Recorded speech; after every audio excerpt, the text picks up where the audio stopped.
The baby cried for hours, until the painter came up with a brilliant idea. Jessica Parker felt tears streaming down her face as she held little Ethan in her arms. For 6 straight hours since the birth, the baby had cried non-stop, a piercing cry that echoed through the halls of the maternity ward at Mercy General Hospital in Portland. Doctors came in and out of the room, whispering among themselves, running tests, but no one could explain why the baby wouldn't calm down. It was then that she noticed the crying grew even more intense whenever someone turned on the room lights. Little Ethan seemed to squirm every time the brightness increased, but when she mentioned it to the nurse, the woman just shook her head with a forced smile. "It's normal, dear. Babies cry, it'll pass," said the nurse, adjusting the pillows. But Jessica knew this wasn't normal. She was a first-time mother, but her instinct screamed that something was wrong. Her husband Brian paced back and forth across the room, running his hands through his dark hair, clearly nervous. "Jess, you need to rest. You've been exhausted since the delivery," he whispered, trying to take the baby from her arms. "No," she pulled away.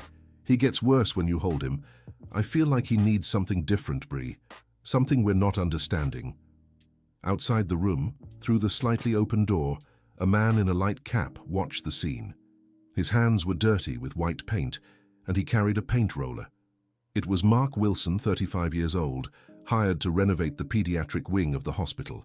He had stopped working an hour ago, bothered by the constant crying coming from that room. Mark wasn't like other painters. Since childhood, he saw the world differently. Colors had meanings that other people couldn't perceive, and sounds, well, to him, sounds were just vibrations he felt in his chest and hands. He timidly approached the door and knocked lightly. Brian opened it, visibly irritated. "What do you want? Can't you see we're in a delicate situation here?" Mark pointed to the baby, and then to his own painted hands. Jessica, even exhausted, caught the gesture. "He wants to help," she said, surprising her husband. "Jess, are you crazy? He's a painter. What could he know about babies?" "More than the doctors who came through here and didn't solve anything," she retorted, with a firmness that surprised even herself. Mark entered the room and observed carefully. He couldn't hear the crying, but he felt the intense vibrations the baby produced. More importantly, he noticed how the child reacted to the different lights in the room. Without saying a word, Mark began making gentle movements with his hands in the air, as if painting invisible shapes. His paint-stained hands left colorful trails in the air. For a few seconds, Ethan stopped crying. Jessica held her breath. Brian stood frozen. "How did he do that?" murmured Brian. But the relief was short-lived. Ethan started crying again, this time even louder, as if protesting the absence of the colorful shapes. The head nurse, Mrs. Margaret, a 50-year-old woman with 25 years of experience, entered the room at that moment.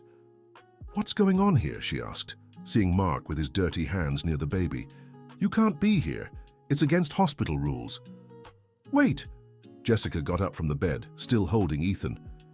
"He managed to calm my son, even if just for a little while." "That's a coincidence," said Mrs. Margaret curtly. "Sir, please leave immediately." Mark pointed to the ceiling lights and then to the baby, trying to communicate his observation. He grabbed a piece of paper from the nightstand and began drawing quickly. A baby surrounded by very bright lights, and then the same baby with softer lights. Dear listener, if you're enjoying the story, please take a moment to like and especially subscribe to the channel. It really helps us who are just starting out. Now continuing. "He's trying to tell us something about the light," interpreted Jessica. "I noticed that Ethan cries more when the lights are on." "Nonsense," retorted Mrs. Margaret. "Babies don't have that much sensitivity." At that moment, Jessica's mother, Mrs. Eleanor, a 68-year-old lady, entered the room carrying a bag with baby clothes. She immediately noticed the tension in the room. "What's going on here? Why is my grandson crying so much?" "Mom, this painter managed to calm Ethan for a few seconds. He thinks it has something to do with the room's light," explained Jessica. Mrs. Eleanor looked at Mark with interest. She had raised 4 children and had experience with unusual situations. "In our family, there have always been sensitive people," she said thoughtfully. "My brother William couldn't stay in very bright places when he was a child. It gave him headaches. Mrs. Eleanor, with all due respect, those are old superstitions, interrupted Mrs. Margaret. Superstitions? The lady raised her voice. 40 years raising children and grandchildren, and you call me superstitious? The discussion was getting heated when Dr. Michael Reynolds, the pediatrician in charge of the case, entered the room. He was a 45-year-old man, known for his technical and scientific approach. "What's all this commotion?" he asked, adjusting his glasses. "Doctor, this painter here thinks he knows more about babies than we do," said Mrs. Margaret, clearly irritated. Dr. Michael looked at Mark with skepticism. "Sir, what exactly are you doing here?" Mark picked up another paper and drew again. Bright lights making the baby cry, and soft lights calming him. Then he pointed to his paint cans with different colors. "He thinks the colors can calm the baby," translated Jessica. "That has no scientific basis," declared the doctor. "I ask you to leave, please." "Doctor, I beg you to let him try," pleaded Jessica. "My son has been crying for 6 hours. The tests showed nothing wrong. What would it hurt to let him try something different?" Brian, who had been quiet, finally spoke up. "Jess, you're desperate. You can't trust a person who doesn't even speak to us." "He may not speak, but he sees things that we don't," replied Jessica with teary eyes. Mark noticed the tension and made a gesture asking everyone to calm down. He picked up a third paper and wrote in clear handwriting, "I've been deaf since childhood. I see the world through colors. Baby reacts to lights." Silence took over the room. Everyone read the message. "Do you see?" said Mrs. Eleanor. "The young man has a different perception. Maybe that's exactly what we need." Dr. Michael shook his head. "Feelings don't heal babies, Mrs. Eleanor. We need evidence-based medicine. And what evidence have you found so far?" questioned Jessica, with a courage she didn't know she had. The doctor was speechless for a moment. Mark took advantage of the silence and picked up his paint cans. He carefully chose a deep blue, almost indigo, and began making circular movements in the air, letting small drops of paint create soft patterns on the paper. Ethan, who had been crying for so long, began to lessen the intensity of his crying. His little eyes followed Mark's movements. "My God," murmured Jessica. "It's really working."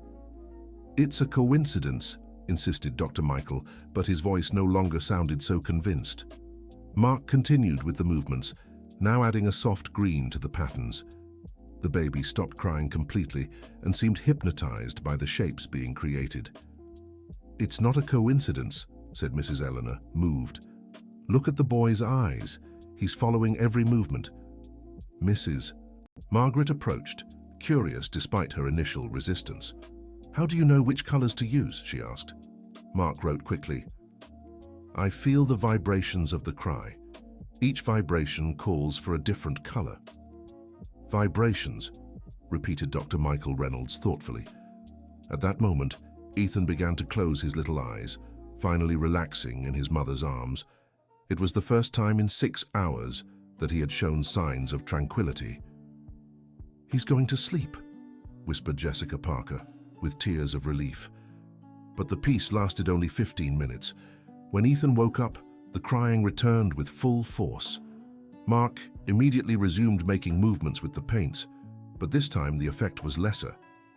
"He needs something more permanent," he wrote. "More permanent how?" asked Brian. Mark pointed to the walls of the room and then to his cans of paint. "He wants to paint the walls," interpreted Mrs. Eleanor. "That's absurd," exploded Dr. Michael Reynolds. "We're not going to turn the hospital into an art therapy experiment." "Why not?" questioned Jessica. "If it doesn't harm and might help." "The hospital rules are very clear," intervened Mrs. Margaret. "We cannot allow unauthorized alterations to the rooms." Mark took another paper and wrote, "I can bring non-toxic paints. It won't harm the baby." "It's not a question of toxicity," said Dr. Michael Reynolds. "It's a question of medical protocol." "Medical protocol that isn't working," countered Mrs. Eleanor. The discussion was interrupted by the arrival of Dr. Robert Thompson, the hospital director. He was a 55-year-old man with graying hair, known for his administrative rigidity. "What's going on here? I'm receiving complaints from other patients about noise in this room." "Director, we have an unusual situation," began Dr. Michael Reynolds. Unusual how? Mrs. Margaret quickly explained the situation. Dr. Robert listened to everything with a skeptical expression. Mr. Wilson, isn't it? He addressed Mark. You are here to paint the corridor walls, not to play doctor. Mark wrote another message. I'm not playing. I can help this baby. Help how? With magic, the director mocked. Director, please, begged Jessica. My son has been suffering for hours. If there's a chance, however small. The rules exist for a reason, Mrs. Parker. I cannot allow maintenance staff to interfere with medical treatments. Ethan, as if understanding the tension in the room, began to cry even louder. The sound echoed through the corridor, disturbing other patients. Director, perhaps we can try in a controlled manner, suggested Dr. Michael Reynolds, surprising everyone. As a supervised experiment. Michael, are you serious? The baby has been crying for 6 hours. All the tests came back normal. Perhaps an unconventional approach. This goes against everything I've learned in medicine, grumbled the director. Dr. Robert, intervened Mrs. Eleanor, do you have children? I have 2. Then you know the desperation of seeing a child suffer.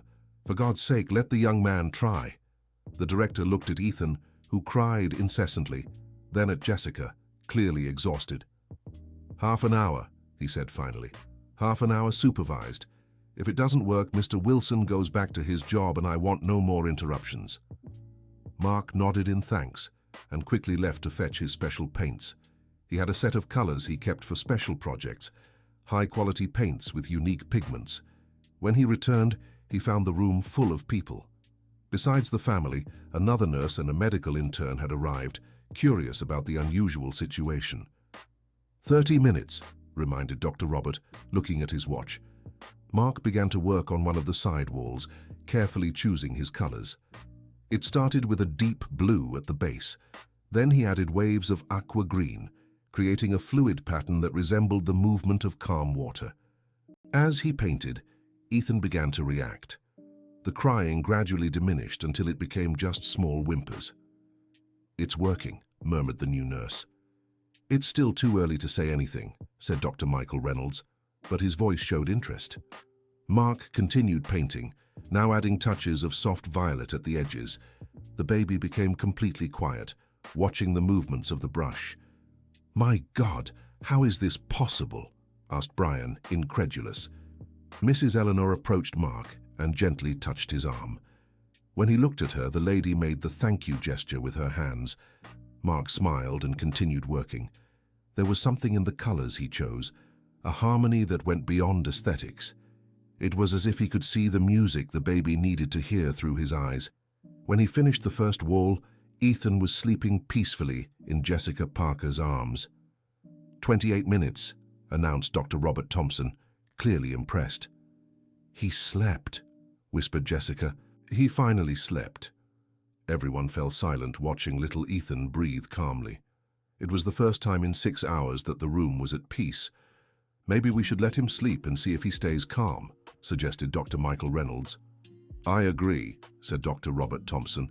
Mr. Wilson, can you finish tomorrow? Mark nodded yes and began putting away his paints.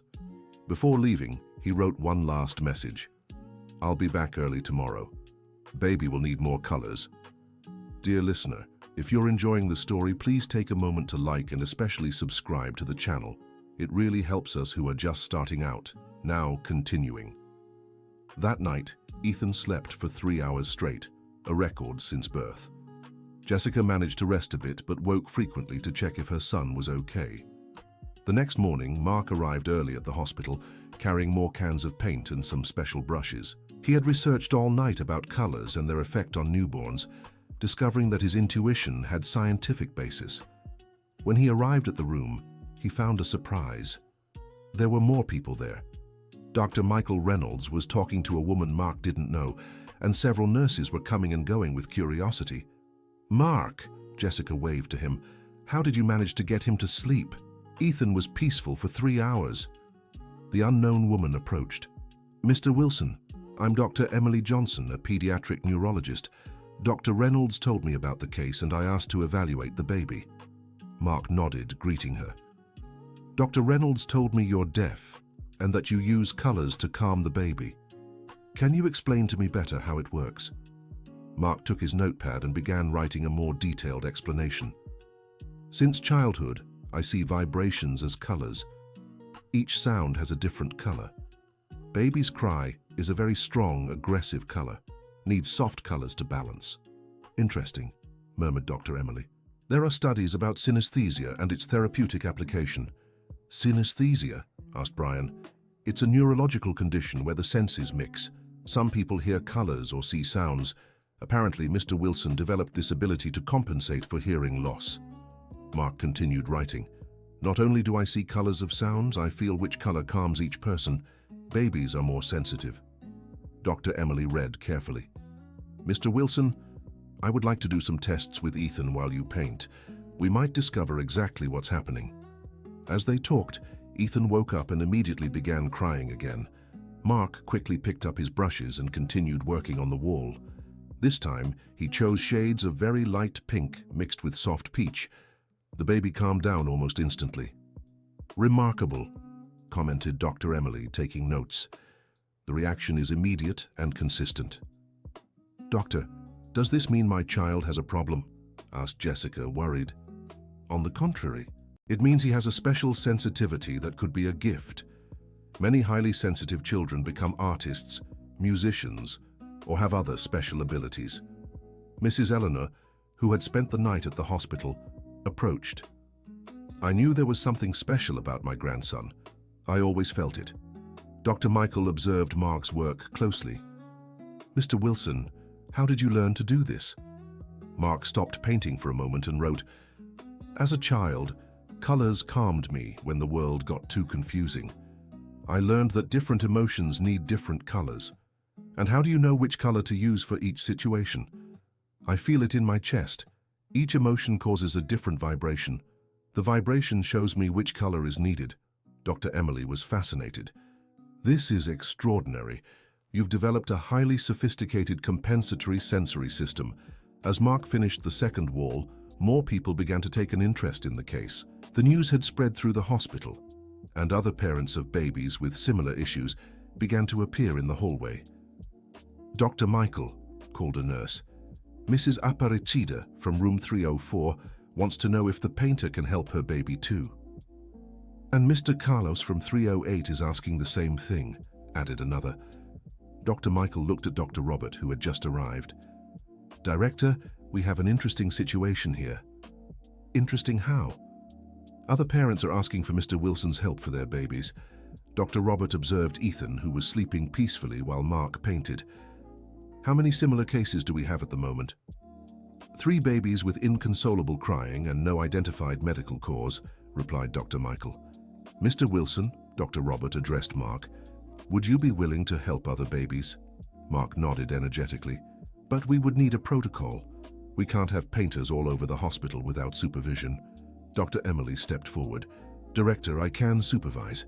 This could be the start of an important scientific study. A scientific study about what exactly? About the use of specific visual stimuli in treating sensory hypersensitivity in newborns. Dr. Robert thought for a moment. All right, but I want detailed reports on each case. Of course, agreed Dr. Emily. Mark finished Ethan's room and moved on to the next case. It was a baby girl named Olivia, daughter of Amanda and Kevin, a young couple from Beaverton who had been desperate for 2 days. Are you Olivia's parents, Guy? Asked Dr. Emily.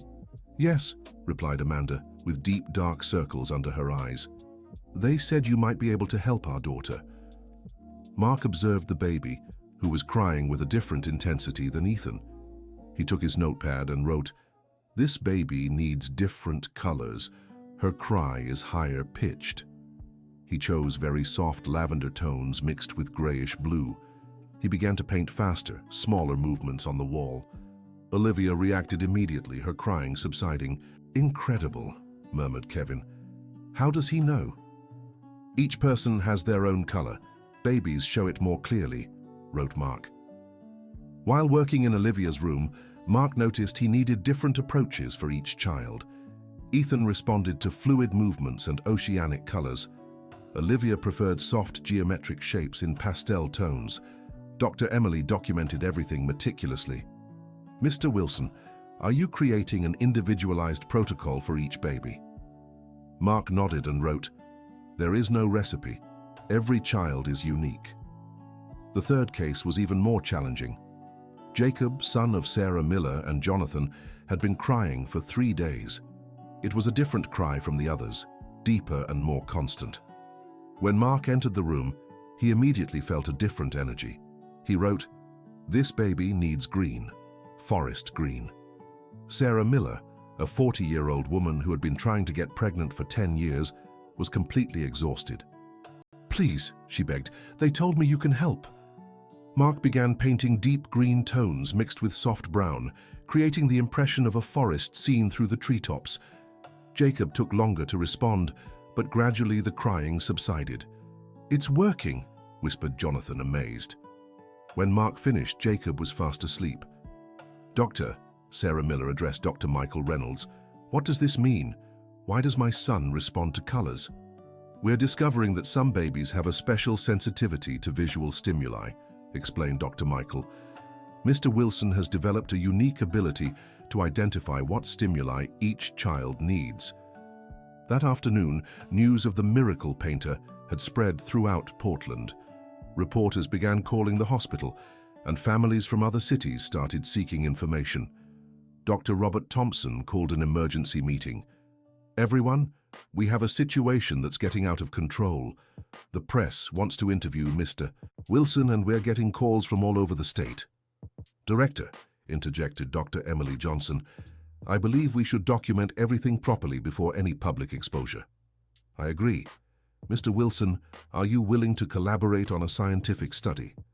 Mark nodded yes and wrote, "I want to help more babies, but I need time to paint each room properly."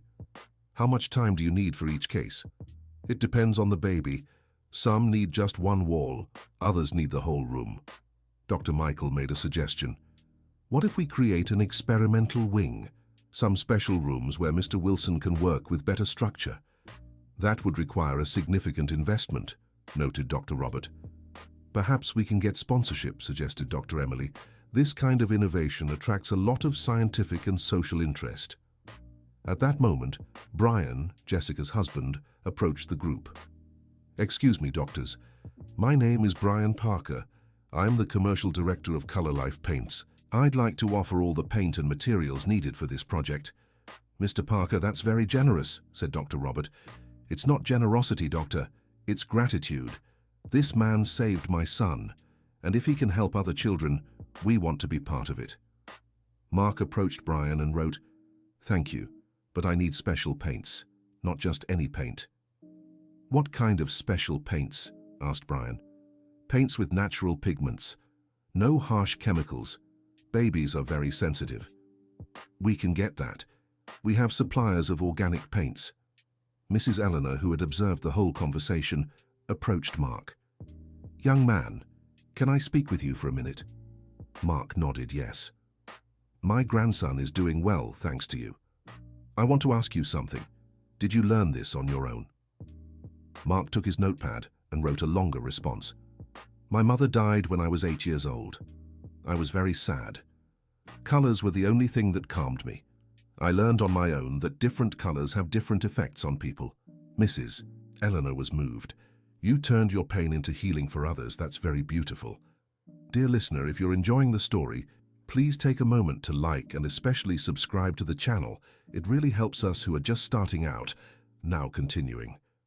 In the following days, Mercy General Hospital became a place of pilgrimage for desperate parents. Mark worked from morning to night, painting rooms and calming babies. Dr. Emily documented each case, discovering fascinating patterns. Premature babies responded better to shades of pink and soft orange. Babies born from difficult deliveries preferred blues and greens. Babies with colic were soothed by very light yellows mixed with white. "Mr. Wilson," she said on a Thursday afternoon, "your methods are showing 89% effectiveness. That's extraordinary for any medical treatment." Mark smiled and wrote, "Babies don't lie. They show what they need." But it wasn't all smooth sailing. Dr. Robert began receiving pressure from other doctors and the hospital's upper administration. "Robert," said Dr. Howard Chambers, General Director of the hospital network, "this is turning into a circus. You have a painter operating as if he were a doctor." "William, the results are undeniable. We have babies who were suffering for days being cured in hours." "Cured how? This isn't an illness. It's baby fussiness." "It's not fussiness when it affects the whole family and when babies stop feeding properly because of the stress." Dr. Chambers wasn't convinced. "I want this stopped. We're exposing ourselves to lawsuits. What if a baby has an allergic reaction to the paint? The paints are all non-toxic and approved for use in sensitive environments. It doesn't matter. This ends today." Dr. Robert was in a dilemma. He couldn't disobey a direct order, but he also saw the suffering of the families being relieved. When Mark arrived the next morning, he found Dr. Robert waiting for him at the entrance. "Mr. Wilson, we have a problem." Mark realized from the doctor's expression that it was bad news. "The main office has ordered us to stop the project, legal and administrative issues." Mark stood still for a moment, then wrote, "And the baby's arriving today?" "They'll have to be treated by conventional methods." "Conventional methods that don't work," Mark wrote with a firmer hand. "I know, Mr. Wilson. Believe me, I know." Jessica, who was walking down the hall with Ethan for a routine checkup, overheard the conversation. "Dr. Thompson, what's happening?" "Mrs. Parker, unfortunately, we'll have to stop Mr. Wilson's work." "Stop how? My son is well, thanks to him." "I understand, but these are orders from above." Jessica turned directly to Mark. "Mark, you can't stop. There are so many mothers suffering." Mark wrote, "I can't work in the hospital if they won't allow it. But I can teach other people." "Teach how?" "Show you how to identify colors that babies need. Teach parents." Dr. Emily, who had just arrived, was interested in the idea. "Mr. Wilson, is that possible? Can other people learn your technique?" "Not like me. But they can learn the basics, how to recognize signs and which colors usually work." Brian, who had arrived to pick up Jessica and Ethan, overheard the conversation. "Mark, my company has a space we're not using. Would you like to continue the work there?" Mark thought for a moment and wrote, "That would be good, but I need a suitable space for babies, a clean and safe environment. We can adapt it, and I can finance all the necessary materials." Dr. Michael approached the group. "If you're going to do this, I'd like to follow along as a medical consultant, voluntarily." "So would I," said Dr. Emily. "This work needs to continue." Mrs. Eleanor, who had been quiet until then, spoke. "And I'll help with whatever you need. 40 years of caring for children has given me some experience." Mark looked at all these people offering to help and felt an emotion he didn't know how to express. He wrote, "Thank you. We will help many babies together." Dr. Robert watched the scene with a mix of sadness and admiration. "Mr. Wilson, I'm so sorry I had to stop things here, but I know the work will continue." Mark nodded understandingly and wrote, "Doctor was very good to me. Thank you for believing." A week later, the Mark Wilson Children's Wellness Center opened its doors in a renovated warehouse belonging to Brian's company. The space had been completely adapted. White walls ready to be painted, proper ventilation, basic medical equipment, and a comfortable area for parents. The news spread quickly. Families from various states began arriving in Portland seeking Mark's help. The first case at the new center was Charlotte, a baby from New Orleans whose parents had traveled 200 kilometers after hearing about Mark's work.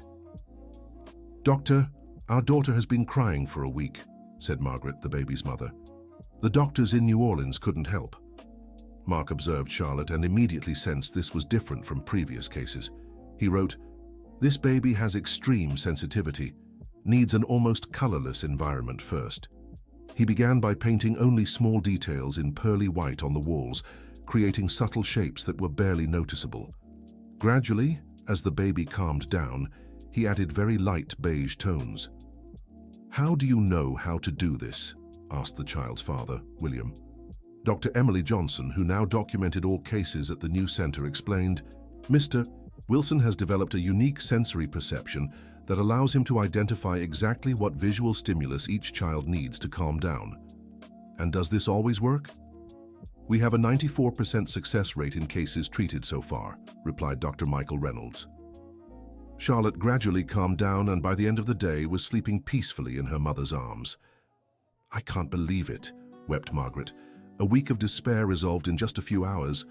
Mark wrote, babies know what they need. We just need to understand their language. In the following months, the center served hundreds of families. Mark developed a color system that others could learn and apply. Jessica became his main assistant, having learned to identify the basic patterns Mark had developed. Mark, she said one afternoon, you've completely changed our lives. Ethan is a calm and happy child. Mark smiled and wrote, Ethan taught me that colors can heal. Now he teaches this to other babies. Brian expanded the center, creating themed rooms with different color palettes for different types of sensitivity. He also funded the creation of a course for parents to learn basic color techniques to calm their children. Mrs. Eleanor became the family welcome coordinator, using her experience and wisdom to reassure desperate parents. My dears, she always told arriving parents, you've come to the right place. Here we understand that every child is special and unique. Dr. Michael Reynolds and Dr. Emily Johnson published several scientific papers about Mark's work, helping to legitimize the method in the medical community. The center began receiving visits from doctors from other countries interested in learning the technique. Mark also discovered he could apply his perception to other situations. He began working with autistic children, elderly people with dementia, and even adults with severe anxiety.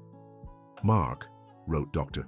Emily Johnson in a report, you've developed a completely new form of therapy. This could revolutionize the treatment of various conditions. But Mark kept his feet on the ground. He wrote, I didn't invent anything new. I just learned to listen to what the world has always been trying to tell us. 1 year after Mark first entered Ethan's room, the center had become a national reference. Families came from all over the United States seeking help, and Mark had trained a team of 15 people to apply his techniques. Ethan, now over a year old, was a happy and curious child who loved colors. Whenever he saw Mark, he reached out his little arms to him. He recognizes you, said Jessica. He knows you were the one who helped him when he needed it most. Mark held Ethan in his arms and pointed to the different colors on the center's walls. The child laughed and tried to touch the paintings. This boy saved me just as much as I saved him, Mark wrote. He showed me my purpose in life. Mrs. Eleanor, now 69 years old, continued working at the center every day. Mark, she said one afternoon, you turned a personal tragedy into a blessing for hundreds of families. Mark reflected on her words and wrote, my deafness made me see things that hearing people cannot see. Every difference can be a gift if we know how to use it. Mark's work also inspired changes in other hospitals. Several institutions began hiring art therapists and rethinking the decoration of their pediatric wings. Dr. Robert, from Mercy General Hospital, visited the center a few months later. Mark, he said, I want to apologize for interrupting your work at the hospital. I didn't understand the importance of what was happening. Mark wrote, no need to apologize. Everything happened as it was meant to. Here I can help many more people. I'd like to propose a partnership. The hospital wants to hire you to train our staff. That would be great, Mark replied. The more people know these techniques, the more babies will be helped. Brian, who had become a close friend of Mark's, proposed expanding the work to other states. Mark, what about opening centers in New York, Los Angeles, and Chicago? Mark thought carefully before answering, good idea, but each center needs to have someone who truly understands colors and babies. It can't be just business. Of course. You would choose the people and train each one personally. Dr. Emily had documented over 1,000 cases treated by Mark and his team. The success rate remained above 90%. Mark, she said, your methods are being studied at universities worldwide. You've created a new field of medicine. Mark smiled modestly and wrote, I didn't create anything. I just learned to see what was always there. One afternoon, as Mark was painting another baby's room, a special surprise arrived. It was his sister Catherine, whom he hadn't seen in 10 years. Mark, she shouted, running to hug him. They communicated through signs. in an emotional conversation that lasted almost an hour. "What is she saying?" asked Jessica, curious. Mark wrote, "She said she saw my work on television. She came from Miami to see me. She's very proud." Catherine, through signs, told Mark that she had married and had 2 young children. "She wants me to meet my nephews," translated Mark. "Bring them here," said Mrs. Eleanor. "Family is very important." Mark wrote to his sister, "Can you stay in Portland? I need help here at the center." Catherine nodded energetically yes. She also knew sign language and could help Mark communicate better with families. 2 years after it all began, the Mark Wilson method was being applied in 50 centers across the United States and in 10 other countries. Mark traveled regularly to train new therapists, always accompanied by his original team. Ethan, now 3 years old, sometimes accompanied Mark on visits to the centers. The child had developed a special sensitivity to colors and could help calm other babies. "He inherited your gift," Jessica told Mark. "We all have this gift," Mark wrote. "We just need to learn how to use it." The original center in Portland had also become a research center, where universities worldwide sent students to learn about infant color therapy. Mark wrote his philosophy on one of the center's boards. "Every child is born with their own color language. Our mission is to learn to understand that language." Mrs. Eleanor, now general coordinator of all centers, continued welcoming families with her characteristic wisdom and warmth. "Mark," she said one afternoon, "do you remember that first day at the hospital when I said that in our family there have always been sensitive people?" Mark nodded, "Yes. Well, I think God put you in Ethan's path because he knew you both had special gifts that needed to find each other." Mark thought about Mrs. Eleanor's words and wrote, "Perhaps you're right. Ethan taught me that my difference could be used to help other people." Brian, who had left his job to dedicate himself full-time to the centers, approached them. "Mark, I have good news.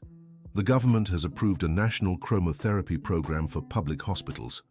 Mark's eyes widened in surprise. "That means we'll train teams in 300 hospitals across the country," continued Brian. "How many babies will we be able to help?" wrote Mark. "Thousands per year," replied Brian. Mark was moved. It had started with just wanting to help one crying baby, and now his technique would help children across the country. That night, he stayed alone at the center, looking at all the colorful walls he had painted over the years. Every color had a story. Every pattern represented a child who had been helped. He picked up a brush and wrote on the center's main wall in large, colorful letters, "Thank you, Ethan, for teaching me that colors can heal hearts." The next morning, the entire team gathered to plan the national expansion. Mark looked at all those people who had dedicated themselves to helping children and families and felt immense gratitude. Jessica, now training director, was explaining the new protocols when Ethan ran into the room, carrying a drawing he had made. "Uncle Mark," he shouted, using the affectionate nickname he had created, "look what I made." It was a drawing of various colors mixed together, with shapes that resembled babies sleeping peacefully. Mark showed the drawing to everyone and wrote, "This is the future. Children who grew up with colors teaching other children about colors." Ethan climbed onto Mark's lap and pointed to the colorful walls. "Uncle Mark, why do you paint?" Mark took a paper and drew a crying baby, then beautiful colors, then the baby smiling. "To make babies happy?" asked Ethan. Mark nodded yes and hugged the boy who had changed his life forever. Mrs. Eleanor watched the scene with tears in her eyes. "Mark," she said, "you turned your difficulty into the greatest blessing in many people's lives." Dr. Michael Reynolds, who continued as a medical consultant for the centers, approached. "Mark, I just received an invitation to present our work at the World Congress of Pediatrics in London." Mark was surprised. "Would you agree to go?" asked Dr. Reynolds. Mark thought for a moment and wrote, "I will if I can take the whole team.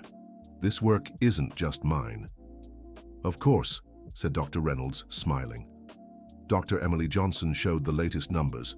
15,000 babies successfully treated, a 92% cure rate, 50 centers operating. "Mark," she said, "you created a quiet revolution in children's medicine." Mark wrote his response. "It wasn't a revolution. It was just learning to listen to what babies have always tried to tell us. At that moment, a new family arrived, Amanda and Kevin from Tampa, with their daughter Sophia, who had been crying for 5 days. "You've come to the right place," said Mrs. Eleanor, welcoming them with her characteristic warmth. Mark approached the baby and immediately felt which colors she needed. He began preparing his paints, and Ethan offered to help. "Can I hold the brush, Uncle Mark?" Mark smiled and gave a small brush to Ethan. Together they began painting soft shapes in shades of light green and baby yellow. Sophia stopped crying almost immediately. "Incredible," murmured Amanda. 5 days of suffering solved in minutes. Ethan looked at Mark with pride. "Uncle Mark, I helped the baby feel happy." Mark hugged Ethan and wrote, "You always help me make babies happy." Jessica watched her son working with Mark and felt moved. "Brian," she whispered to her husband, "our son is learning how to turn other people's pain into joy." "Just like Mark," replied Brian. In the afternoon, when the center was quieter, Mark sat down to write in his journal, a habit he had developed to record every special case. "Today we helped another family. Sophia from Tampa now sleeps in peace. Ethan helped me paint. He's learning that colors are medicine for the heart." Mrs. Eleanor approached with a cup of coffee. "Mark, can I ask you a personal question?" Mark nodded yes. "Have you ever thought about having children of your own?" Mark reflected for a moment and wrote, "I have hundreds of children. Every baby I help becomes a little bit my child. But it's not the same thing. Maybe not, but it's what God chose for me. And I'm happy this way." Mrs. Eleanor smiled and touched Mark's shoulder affectionately. "You're a special man, Mark. Your mother would be very proud." Mark was moved by the mention of his mother. "She always said I saw the world differently. I thought it was a problem. Now I know it was a gift." That night, when everyone had already left, Mark stayed alone at the center once again. He walked among the colorful rooms, remembering every child he had helped. He stopped at the first room he had painted there, the one dedicated to Ethan. The colors were still vibrant and beautiful, creating an environment of peace and tranquility. He picked up a brush and added small golden details to the edges of the blue shapes, a new technique he had developed for babies who needed more complex visual stimulation. As he painted, Mark thought about his journey. He had started as a regular painter, working on a hospital renovation. Now he was internationally recognized as a pioneer in pediatric color therapy. But what moved him the most wasn't the recognition. It was remembering the face of every mother when her baby finally stopped crying. It was seeing the gratitude of every father. It was feeling that his difference, which for so long he had considered a limitation, had become his greatest gift. He finished the golden details and wrote on the wall, "For Ethan, who taught me that angels sometimes come disguised as crying babies." End of story. Now tell me what you thought of this touching story. Do you believe Mark made the right decisions? How would you react if you were Ethan's parents? Leave your honest opinions in the comments. We love to know what you think. And don't forget to like and subscribe to the channel so you don't miss other moving stories like this one. Thank you so much for your company.